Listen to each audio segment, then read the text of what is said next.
আসসালামু আলাইকুম my lovely viewers.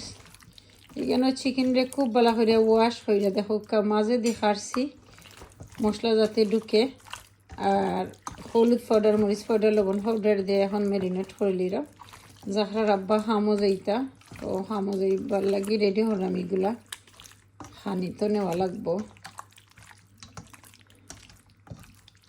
মাছের তরকারি আছে, বাসা মাছ রান্না করা আছে, লতা আছে রান্না করা,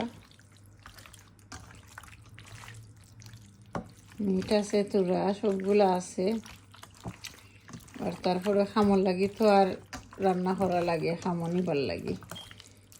পুরান তরকারি তো আর খামো খাওয়া যায়ও না, ভালো লাগে না।